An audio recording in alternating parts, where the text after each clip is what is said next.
Welcome to Voices from the Valley, a podcast of the Community Foundation for the Fox Valley region. I'm Amy Spreeman. We've probably all, or will at some point, face an emotional crisis, something that rocks our world and sends us into a feeling of despair. We all know that just in the past few years alone, people have experienced increased feelings of anxiety, depression, and uncertainty. It's that collective trauma of living in a world that is no longer predictable. The growing need for emotional support is urgent. In this episode, we're going to talk about a program in the Fox Valley called e-CPR, and like CPR, it can be a real lifesaver. ECPR is a community education workshop that teaches people how to support another person experiencing an emotional crisis. It's offered through the Ebb and Flow Connections Cooperative, and Carolyn DesRosiers recently sat down with two of the ECPR leaders to find out why this workshop is a game changer.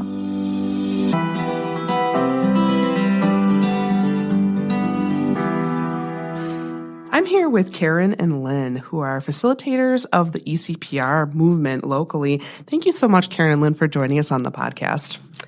It is such a pleasure to be here, and we are really excited.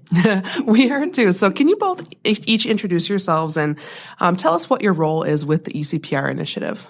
So my name is Karen Iverson-Riggers. I am one of the ECPR trainers. I've done a lot of work in activism around mental health and kind of shifting our framework, breaking stigma, really talking about mental and emotional health. And so love doing this work with ECPR. It is definitely heart work for me. I am Lynn McLaughlin. I am grounded in lived experience as well, mental health and substance use, as well as trauma adverse experiences. And when I was introduced to ECPR, I was instantly hooked, and became a trainer. And now in the work that we do, being able to hold space for people to be authentic and real, and show up just as they are is an incredible gift to the person and us. And that mutuality of the work that we do is amazing. I love that idea of heart work. So what is ECPR and how might it be different from other mental health practices? So ECPR is a community health education program that teaches folks how to assist someone in emotional distress or crisis. So a few words to kind of pull out from that definition. One is community and public. This is for everyone. We can all learn how to hold space for folks in emotional distress or crisis because at one time or another, we've all been in emotional distress. The other piece I think we pull out is the word assist. So you'll notice it doesn't say fix, judge, create a plan, give 15 resources. It's really about walking alongside someone. And again, when we say holding space, what we mean by that is creating a really present moment of listening to allow for whatever thoughts and emotions are flowing to be there without judgment, to just really be.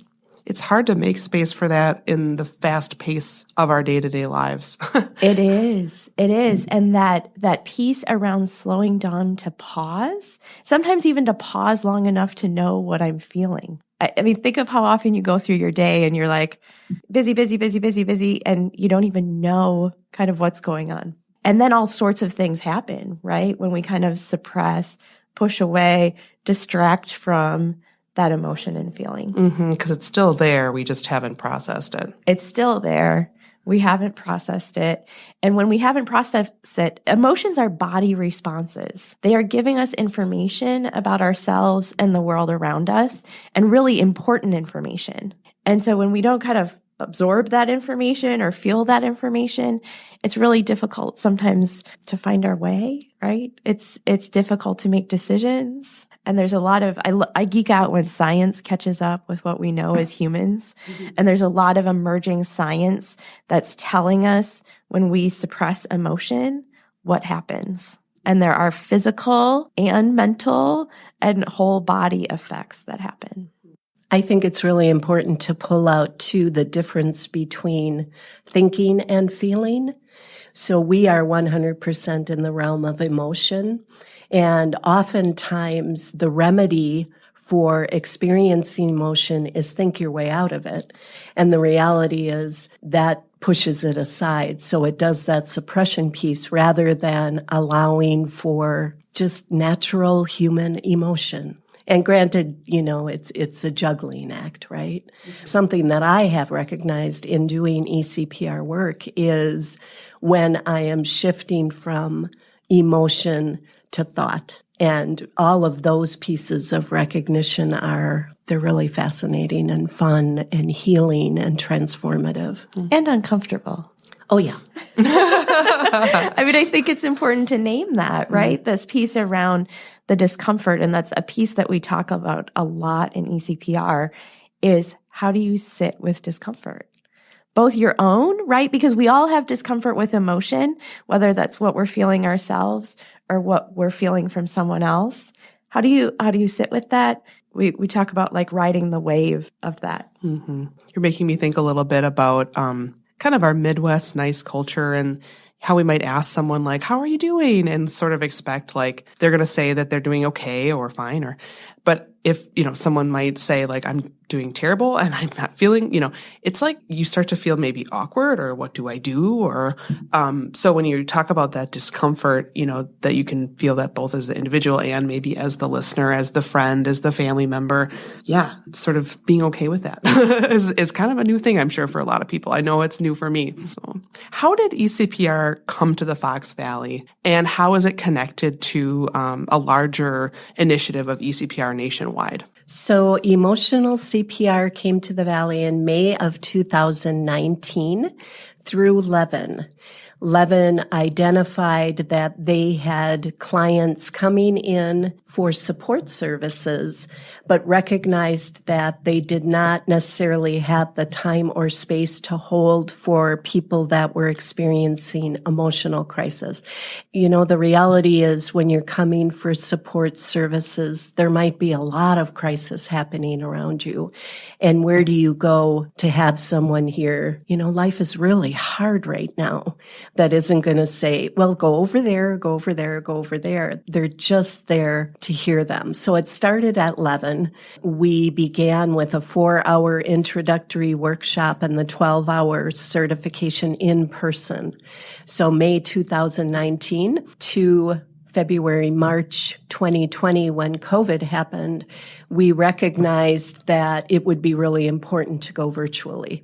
And we started doing virtual workshops and the amount increased incredibly. We were doing 1 introductory workshop per month. And then we were up to 3 introductory workshops a month and a certification because with COVID, so much happened. And from there, it's just grown and expanded. I think people are really starting to recognize one of the gifts of COVID is that factor of slowing down. I think a lot of people have slowed down, and that discomfort that Karen talked about can result in crisis. So ECPR is something that you can use in a crisis and every step leading up to it. Mm-hmm. So it is all about connection is prevention and every step in between. Mm-hmm. Where did ECPR start? It actually is an international framework that is held by the National Empowerment Center. And the beauty of ECPR is it was created by a really diverse group of people that had experienced mental health, substance use, trauma, disaster, any type of those events that came together and said what was helpful and what wasn't. And what they recognized is that ability to be very present is where the healing happens. When a person is seen and heard exactly as they are, that's when empowerment happens. And when we look at there's so many different frameworks of support out there. The outcome of emotional CPR is connection. It's not, we're going to get them to take a step. It's not, here's a plan, like Karen said, it's connection, and it's maintaining that connection and empowerment. So ECPR stands for E is the emotional piece, C is connection, P is kind of a cheat. It's empowerment. And then the R is revitalization. And the empowerment piece is all about connecting with the person and both individuals being seen and heard exactly where they are. We are going to say without judgment over and over and over and over, because I think that's so critical in the healing that we want to happen in community. Yeah, especially given how much stigma there is around mental health or even just expressing emotions, especially negative emotions. And I think that's a really important distinction. I think there are a lot of people, when we think of COVID and what our community has experienced, there are a lot of people feeling really overwhelmed and uncertain, and oftentimes will be labeled depression or anxiety, but it's really suppressed emotion. And when we can create these spaces, which we're so passionate about, where people can come and talk about it, all of those layers start to unlayering, if that's a word. It is now. We will be right back after this brief timeout. I'm Reg Whitehaven, a local attorney with McCarty Law and a board member for the Community Foundation for the Fox Valley region. The Community Foundation is about connecting the needs of the community with solutions, as evidenced by the Nelson Family Crossing, a walkway linking Kaukauna and Little Chute. I've also seen Community Foundation staff connect my clients to certain causes or charities. I'd like to connect you with the Community Foundation's helpful and passionate staff. Please call 920-830-1290 or go to cffoxvalley.org. The Community Foundation for the Fox Valley region connects people with the needs of the community. Our strong relationships with nonprofit organizations and our deep understanding of our community mean you can count on us to be a source for helping you make an impact that aligns with your interests. We welcome the chance to partner with you and talk with you about setting up a fund to create a legacy. Learn more at cffoxvalley.org, because together we flourish. We are back with more of Carolyn's conversation with Lynn McLaughlin and Karen Iverson Riggers to talk about emotional CPR.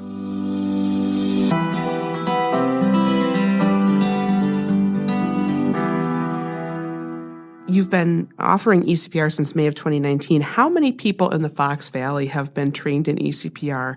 And what are some of the ways that people are using ECPR to make a difference? It is all across the board. We have had between 900 and 1,000 people attend the 2-hour introductory workshop. And of that, a lot of the people immediately sign up for the 12-hour certification.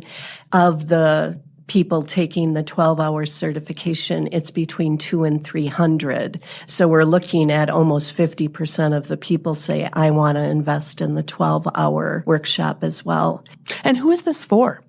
That is the best question of all, because it is for everyone.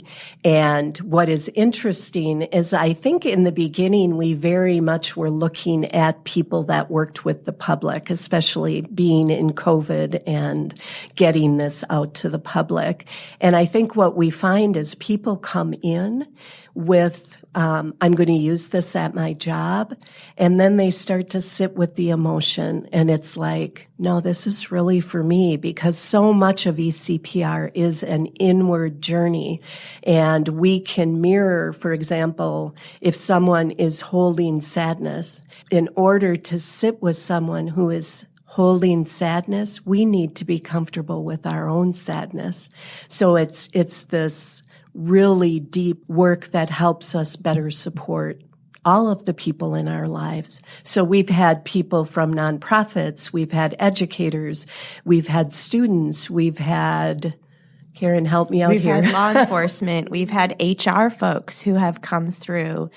But I think this piece around when we talk about, like, if we dreamed of an ideal world, what would it look like? And what that would look like is when you were struggling with whatever it was, that there would be someone there to listen right then, right there. Not like, wait 6 weeks, not like, can we go through an assessment to figure out what's going on before we listen?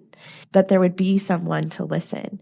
And the message of ECPR is we can all do that. And we firmly believe that connection is prevention. And when folks have a chance to connect with themselves or connect with someone else when they're going through something, right then, right there, it can be life-saving. Mm-hmm. Yeah, our traditional mental health system of care is burdened. Like that wait time, I know at times during COVID was 6 months, 9 months, and how that feels for a person who's in crisis. That's tough. But yeah, if there's someone else they can turn to who will listen and at least connect in the moment, that can make a big difference. Well, and to name this too, there was lots going on before COVID with folks who were feeling overwhelmed and feeling uncertain in the world that we live in. I think COVID just amplified it. And I often talk about it as like pulling the curtain back on all of us felt something. And a lot of us felt a lot and still are as a result of going through collective trauma. And so this piece around saying, how can we slow down? How can we feel what needs feeling? And more importantly, how can we connect with other people? Because healing happens in relationships. Sometimes that's in relationship with ourselves, and sometimes that's with other people. And you see this kind of when we have folks come through ECPR. Lynn talked about it, that piece about like, I'm here because I'm a teacher and I really want to be here for my students, or I'm here because I'm a social worker and I work for the county and I want to be, better able to listen to folks. And you see this evolution of people going like, I'm here for myself and I'm here for my kids and I'm here for my community. And that, I just got, it's like those chills where you're like, whoo, yes. This piece around how powerful this is to create community where people are connected. Mm-hmm. I know you mentioned too, just before we started chatting, the usefulness of this for parents, supporting your children that might be going through pretty serious mental health challenges, that just as a parent as well. There's a lot of ways that ECPR can help you. Yes. Parenting is difficult and overwhelming, like just as a baseline. But when you add in like parenting in a pandemic or parenting where kids are trying to navigate this as well, just wow, that is a lot to hold. And so ECPR, this framework for parenting, not only for the relationship with your kids, but also for the relationship with yourself, because for a lot of us, parenting brings up a lot of what we're trying to kind of walk through ourselves too. I know that you brought some stories to share from folks that have gone through the workshop. Would you like to share those now? One of the most profound for me was a small business owner in the area that came to the workshop in the hopes that she would learn more about connecting with her employees. And she said, this is the most powerful experience I've ever had. It has strengthened my relationships with my employees. It has strengthened my relationship with my partner and family members. It's strengthened the relationship within me. Basically, what she said is, I have never connected with another person the way I did here. I don't think I knew what connection was. And that makes me tear up to know that number one, the person has never experienced that.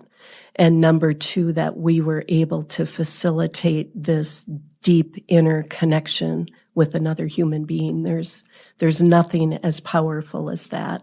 Yeah. And again, I think that through the framework and through the intentions of ECPR, you start to value the understanding that we all have the ability to not only hold space for others, but all of us are fully complete and unbroken people.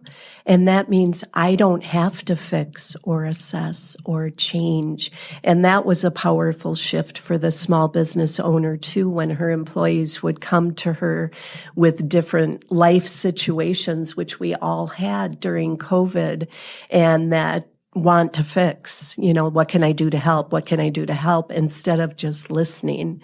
And the connection is made, the empowerment is made, and then they're able to each live their individual lives. Yeah, because there's that funny thing about being offered help where like there sometimes you can feel judgment in that, or there's a power differential. Like, Absolutely. I'm the person who has the resources and you're the person who needs help. And that can be really hard when you're on the receiving end of that. For our listeners, can you illustrate something that's different about ECPR, which is listening? How is it different from what we might think listening is? So in ECPR, we talk about deep and fully present listening. Now, for me, this was one of the pieces that was kind of most mind-blowing, because a lot of times it's easy for me to listen with my ears. It's much more difficult to listen with my whole presence. And what I mean by that is lots of times I'll be listening to somebody and they say something and I'm like, oh, I have a great thing to say to you. I have 6 resources. Oh, you need housing? I have 6 resources that I can give to you, or 6 agencies I can send you to.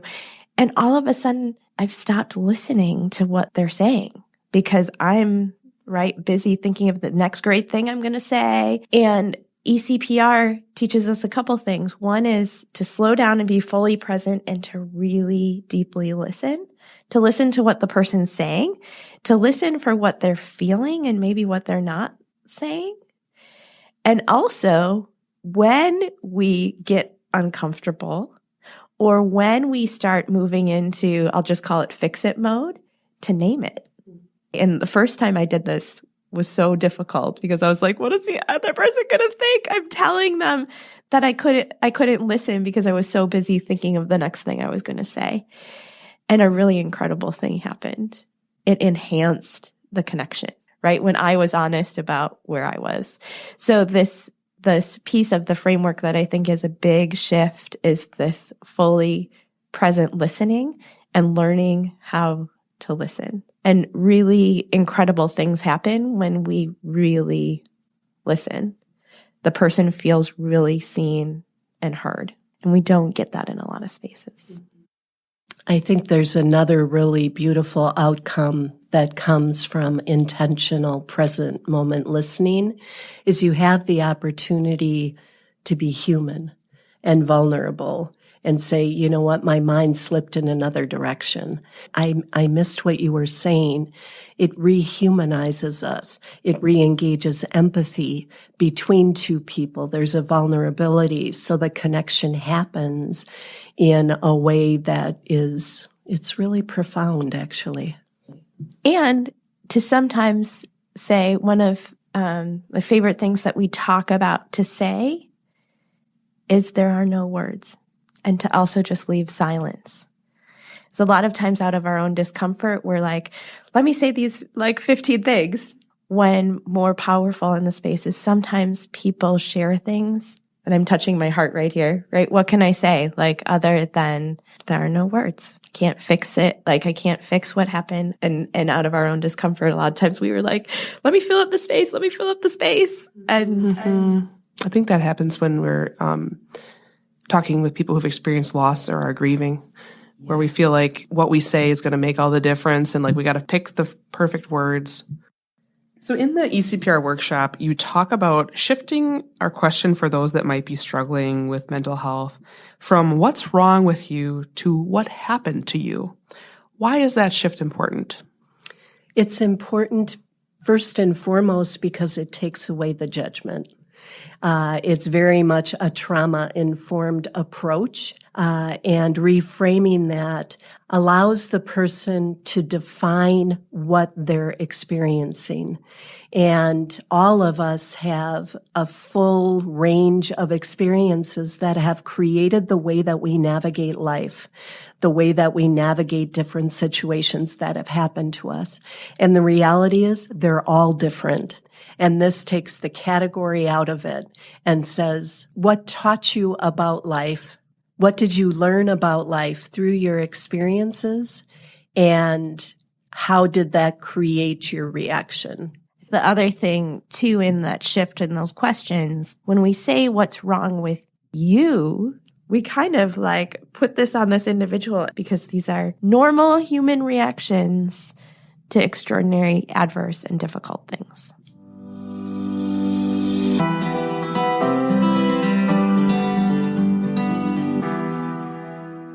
You're probably wondering how you can check out the ECPR workshop online.